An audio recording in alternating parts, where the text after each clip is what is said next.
प्रशांत किशोर भारत के जाने माने राजनीतिक रणनीतिकार और अब सक्रिय नेता हैं। उन्होंने कई बड़े चुनाव में अलग अलग पार्टियों को जीत दिलाने में अहम भूमिका निभाई है। उनका जन्म बिहार के रोहतास में हुआ था 20 मार्च 1977 को। पेशे से इंजीनियर, बाद में पब्लिक हेल्थ क्षेत्र में काम किया। संयुक्त राष्ट्र से जुड़े कार्यक्रमों में लगभग 8 साल तक काम किया। प्रशांत किशोर की पहचान बनी 2011-12 में, जब उन्होंने नरेंद्र मोदी के लिए गुजरात में कैंपेन तैयार किया। 2014 लोकसभा चुनाव के लिए CAG citizens for accountable governance बनाया। इसके बाद उन्होंने कई पार्टियों के लिए चुनावी रणनीतियां बनाई। बीजेपी, जेडीयू, कांग्रेस, आम आदमी पार्टी, वाईएसआर कांग्रेस, टीएमके, टीएमसी और कई अन्य। उनका काम था जनता के बीच जाकर डेटाबेस प्लान, सोशल मीडिया रणनीति और जमीन पर मजबूत अभियान बनाना। कई साल रणनीतियां बनाने के बाद प्रशांत किशोर ने खुद की राजनीति में आने का फैसला किया था।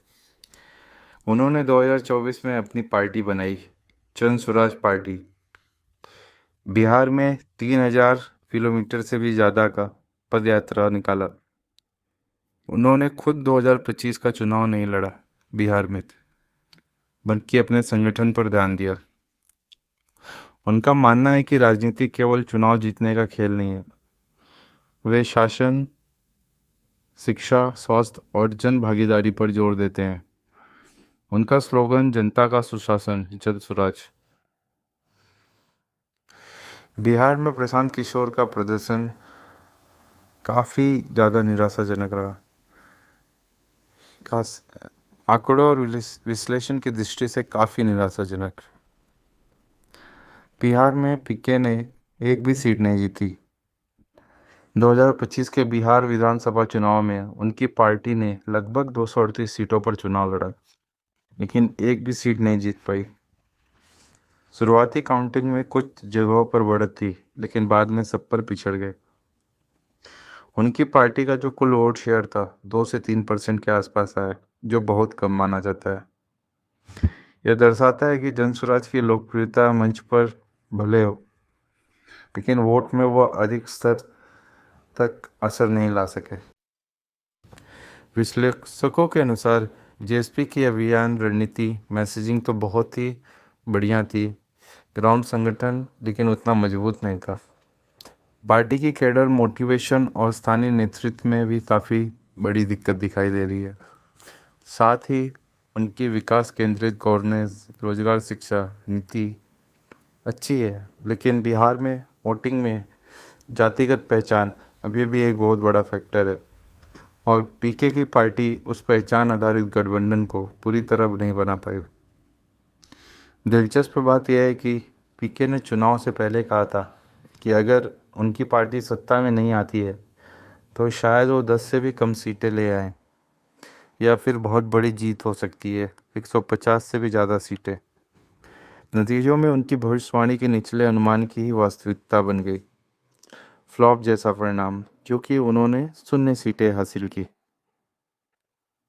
हालांकि चुनाव परिणाम बहुत खराब रहे, लेकिन जन स्वराज ने डिजिटल प्लेटफॉर्मों पर अच्छी पकड़ बनाई है। पीके की पहचान नए विकल्प के रूप में बन रही है, खासकर उन लोगों में जो विकास की राजनीति और सुधार चाहते हैं। उन्होंने कहा है कि वे अभी हार कर निराश नहीं और अपने मिशन को जारी रखना चाहते हैं। इसके अलावा उन्होंने पार्टी की संगठनात्मक नींव मजबूत करने पर जोर देने का फैसला किया है, ना कि तुरंत सत्ता में आने पर। कुल मिलाकर उनका चुनाव प्रदर्शन बहुत कमजोर रहा। एक नई पार्टी होने के बावजूद भी उन्होंने वेट शेयर में मामूली प्रभाव बनाया, लेकिन सीटों पर कोई कामयाबी नहीं मिली। उनकी रणनीति और विजन बहुत ही महत्वाकांक्षी, विकास, शासन, शिक्षा, लेकिन बिहार की राजनीति में मजबूत संगठन और जातिगत समीकरणों की भूमिका को उन्होंने शायद पूरी तरह नहीं समझा है या उसका समाधान नहीं बना पाया। इसका मतलब यह है कि पीके ने पूरी तरह गेम चेंजर के रूप में खुद को साबित करने में असफलता का सामना किया, कम से कम अभी के विधानसभा चुनाव में। इसलिए प्रशांत किशोर की काफ़ी ज़्यादा चर्चा हो रही है, क्योंकि चुनाव के पहले उन्होंने बहुत बड़े बड़े दावे किए थे, लेकिन फिलहाल अभी तक उनकी पार्टी को कोई इस तरह की सफलता नहीं मिल पाई है। अगर आपको ये वीडियो और ये जानकारी अच्छी लगी हो तो कृपया इसे लाइक कीजिए और भी लोगों को शेयर कीजिए और हमारे चैनल को सब्सक्राइब कीजिए। धन्यवाद।